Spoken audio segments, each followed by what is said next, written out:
ശരി, ഇപ്പോൾ ആസിഫ് മുകുന്ദൻ നമ്മളോടൊപ്പം ചേരുന്നുണ്ട്. ആസിഫ്, എറണാകുളത്തെ ജനകീയനായ ലീഗ് നേതാവാണ് ഇപ്പോൾ വിട പറഞ്ഞിരിക്കുന്നത് അല്ലേ?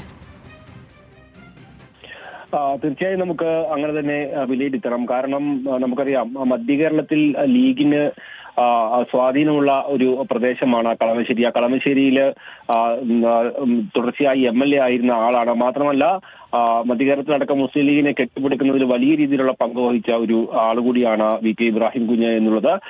സ്വാഭാവികമായും മുസ്ലിം ലീഗിന്റെ വിദ്യാർത്ഥി സംഘടനയായ MSF-ലൂടെയായിരുന്നു രാഷ്ട്രീയ ജീവിതത്തിന് തുടക്കം കുറിച്ചത്. പിന്നീട് യൂത്ത് ലീഗിന്റെയും എറണാകുളം ജില്ലയിലെ മുസ്ലിം ലീഗിന്റെയും ഭാരവാഹിയായി പ്രവർത്തിക്കുന്നതിലേക്ക് കാര്യങ്ങൾ എത്തുകയും ചെയ്തു.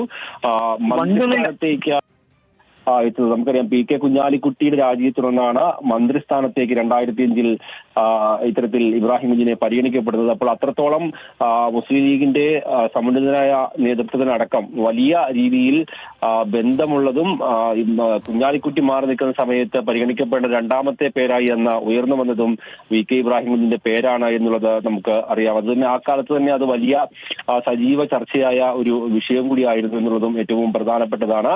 2001-ൽ 10,000-ന് മുകളിൽ വോട്ടുകളുടെ ഭൂരിപക്ഷത്തിലാണ് ആദ്യഘട്ടത്തിൽ വീഴ്ച വന്നത്. പിന്നെ 2006-ലും 2011-ലും വിജയം ആവർത്തിക്കുകയും ചെയ്തു. 2016-ലും അദ്ദേഹം ഇങ്ങനെ കളമശ്ശേരിയിൽ നിന്ന് തന്നെ തിരഞ്ഞെടുക്കപ്പെട്ടു ചെയ്തു. ആദ്യഘട്ടത്തിൽ മട്ടാഞ്ചേരി മണ്ഡലത്തിലായിരുന്നു മുസ്ലിം ലീഗ് എറണാകുളം ജില്ലയിൽ മത്സരരംഗത്തുണ്ടായിരുന്നത്. അന്ന് മട്ടാഞ്ചേരിയിൽ നിന്ന് വിജയം തുടങ്ങി. പിന്നീട് അത് കളമശ്ശേരി മണ്ഡലത്തിലേക്ക് മാറിയപ്പോൾ അവിടെയും സ്ഥാനാർത്ഥിയായി നിയോഗിക്കപ്പെടുകയും അവിടെയും മുസ്ലിം ലീഗിന്റെ ആ സീറ്റ് നിലനിർത്താൻ അത്തരത്തിൽ VK ഇബ്രാഹിം കുഞ്ഞിന് കഴിയുകയും ചെയ്തിട്ടുണ്ട് എന്നുള്ളതാണ് ഏറ്റവും പ്രധാനപ്പെട്ട ഒരു പേര്. കഴിഞ്ഞ തെരഞ്ഞെടുപ്പിന് മുമ്പാണ് നമുക്കറിയാം ഈ പാലാരിവട്ടം പാലവുമായി ബന്ധപ്പെട്ടുള്ള വിഷയമടക്കം വരികയും അദ്ദേഹത്തിന് തെരഞ്ഞെടുപ്പ് രാഷ്ട്രീയത്തിൽ നിന്ന് മാറി നിൽക്കുന്ന സാഹചര്യവും എല്ലാം ഉണ്ടായിട്ടുള്ളത്. അങ്ങനെ എല്ലാ കാലത്തും സജീവ ചർച്ചയാകുന്ന തരത്തിൽ അദ്ദേഹം രാഷ്ട്രീയ മണ്ഡലത്തിൽ അദ്ദേഹത്തിന്റെ പേര് അടയാളപ്പെടുത്തുകയും മറ്റും ചെയ്തിട്ടുണ്ട്. എന്തായാലും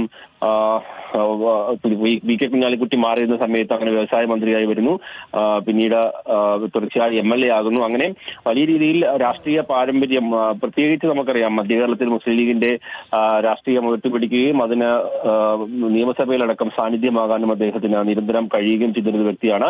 വളരെ കുറച്ചു കാലമായി അദ്ദേഹം അസുഖബാധിതനായി ചികിത്സയിലുണ്ടായിരുന്നു. ഇതിനു മുമ്പ് 2 തവണ അദ്ദേഹത്തിന്റെ ആശുപത്രിയിൽ അഡ്മിറ്റ് ആകുകയും അങ്ങനെ ചികിത്സിച്ച അസുഖം ഭേദമായി വീട്ടിലേക്ക് മടങ്ങി വരുന്ന അടക്കമുള്ള കാലം ഉണ്ടായിരുന്നു. ഏതായാലും കഴിഞ്ഞ തെരഞ്ഞെടുപ്പിന് ശേഷവും സജീവമായി രാഷ്ട്രീയ രംഗത്ത് അദ്ദേഹം നിലയുറപ്പിച്ചിരുന്നു. വിവിധ വിദ്യാഭ്യാസ പ്രവർത്തന പദ്ധതികളുമായി ബന്ധപ്പെട്ടടക്കം കളമശ്ശേരി മണ്ഡലം കേന്ദ്രീകരിച്ചും ജില്ലയ്ക്ക് അകത്തും പുറത്തുമായുള്ള സജീവമായ പ്രവർത്തനങ്ങളിലും അദ്ദേഹം പങ്കാളിയായി മുന്നോട്ട് പോവുകയും ചെയ്യുന്ന ഒരു സാഹചര്യം ഉണ്ടായിരുന്നു. മാത്രമല്ല, തെരഞ്ഞെടുപ്പ് അടുത്ത വേളയിൽ വീണ്ടും തെരഞ്ഞെടുപ്പ് രാഷ്ട്രീയം ചർച്ചയായ വേളയിൽ വീണ്ടും ഒരിക്കൽ കൂടി VK ഇബ്രാഹിം കുഞ്ഞ് മത്സരരംഗത്തേക്ക് ഉണ്ടാകും എന്നുള്ള സൂചനകളും അത്തരത്തിലുള്ള ചർച്ചകളും അടക്കം മുന്നോട്ട് പോകുന്ന ഒരു സാഹചര്യം ഉണ്ടായിരുന്നു. കളമശ്ശേരി മണ്ഡലം തിരിച്ചുപിടിക്കാൻ അദ്ദേഹത്തിനാണ് കഴിയുക എന്ന തരത്തിൽ ചർച്ചകൾ പോലും നിലനിന്നിരുന്ന ഒരു സാഹചര്യം ഉണ്ടായിരുന്നു. ആ സമയത്താണ് അദ്ദേഹത്തിന് എന്തായാലും വീണ്ടും അദ്ദേഹം രോഗബാധിതനായി അദ്ദേഹം ആശുപത്രിയിലേക്ക് ചികിത്സയിലേക്ക് പോകുന്നതിലടക്കം കാര്യങ്ങൾ എത്തുകയും ചെയ്തത്.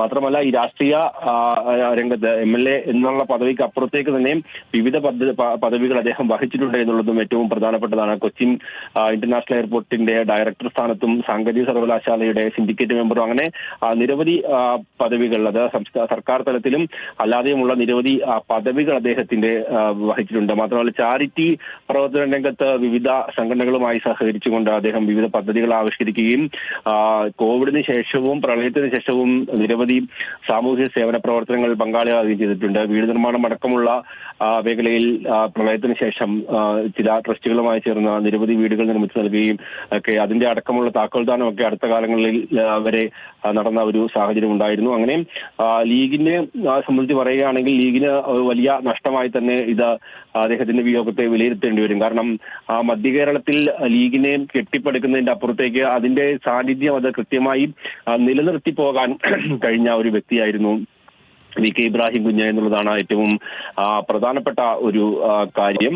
അത് ലീഗിൽ കഴിഞ്ഞ കുറെ കാലങ്ങളായി ഉണ്ടായിരുന്ന വലിയ പ്രശ്നങ്ങൾ പോലും പരിഹരിക്കാൻ അത് ഏറ്റവും ഒടുവിൽ മധ്യസ്ഥനായി എത്തുകയും അത് VK ഇബ്രാഹിം കുഞ്ഞിന് മാത്രം കഴിയുന്ന തരത്തിലേക്ക് പോലും പ്രശ്നങ്ങൾ എത്തിയിരുന്നു. മൂവാറ്റുപുഴ അടക്കം ഉള്ള പ്രദേശങ്ങൾ കേന്ദ്രീകരിച്ചുണ്ടായ പ്രശ്നങ്ങൾ പോലും അദ്ദേഹത്തെ ഇടപെട്ടാണ് പരിഹരിക്കാൻ കഴിയുകയും മറ്റും ചെയ്തത്. അങ്ങനെ എല്ലാ തരത്തിലും ലീഗിന് മധ്യകേരളത്തിൽ വലിയ രീതിയിൽ സ്വാധീനം ചെലുത്താൻ കഴിഞ്ഞ ഒരു നേതാവിന്റെ വിയോഗമാണ് ഇപ്പോൾ ഉണ്ടായിട്ടുള്ളത് എന്നുള്ളതാണ് ഏറ്റവും പ്രധാനപ്പെട്ട ഒരു കാര്യം. എന്തായാലും അദ്ദേഹത്തിന്റെ സംസ്കാര ചടങ്ങുകൾ അടക്കമുള്ള കാര്യങ്ങൾ നിലവിൽ തീരുമാനിക്കപ്പെട്ടിട്ടില്ല.